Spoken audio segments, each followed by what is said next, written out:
તો મોરબીના સરતાન પર રોડ પર આવેલા સિરામિક ફેક્ટરીમાં બોમ્બ મળ્યાની અફવાના પગલે દોડધામ મચી જવા પામી હતી। ફેક્ટરીના સિક્યોરિટી ગાર્ડને એક અજાણ્યો બાઇક સવાર કોમ્પ્યુટરનું પાર્સલ છે તેમ કહીને પાર્સલ આપી જતો રહ્યો હતો।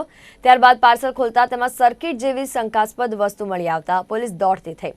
બોમ્બ હોવાની ફરિયાદ બાદ બોમ્બ સ્ક્વોડ સાથે પોલીસ કાફલો ઘટનાસ્થળે પહોંચ્યો અને શંકાસ્પદ વસ્તુની તપાસ શરૂ કરી। જોકે તપાસ બાદ કોઈ વિસ્ફોટક વસ્તુ ન મળતા પોલીસે રાહતનો શ્વાસ લીધો હતો। પોલીસ અત્યારે પાર્સલ આપી જનાર વ્યક્તિને શોધવાની કવાયત હાથ ધરી છે। આજે સરતાનપુર રોડ ઉપર વાંકાનેર તાલુકાના સરતાનપુર રોડ ઉપર જે સિરામિકની ફેક્ટરી છે ત્યાં દિવસ દરમિયાન કોઈ એક યુવક હતો એ એક પાર્સલ આપી ગયેલ અને વોચમેનને કહેલ કે આમાં કોમ્પ્યુટરનો સામાન છે, જે પછી અહીંયા ફેક્ટરીના ભાગીદાર પૈકી એક ભાગીદારે ખોલીને જોતા તેને થોડું વાયરિંગ જેવું ને ઘડિયાળ જેવું ને એ રીતનું બોમ્બ પ્રકારનું જણાઈ આવેલ, જેથી પોલીસને જાણ કરેલ।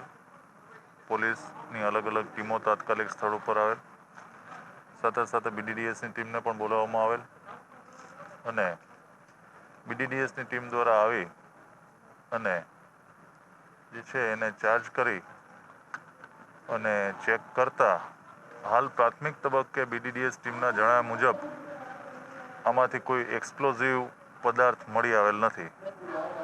FSL દ્વારા સેમ્પલ લઈને આગળ જે કંઈ છે એ કાર્યવાહી કરવામાં આવશે। સાથે સાથે આ પાર્સલ કોણ આપી ગયેલ અને કયા કારણસર એ બાબતની પણ પોલીસ ઝીણવટ ભરીને ઊંડાણપૂર્વક તપાસ કરી રહી છે।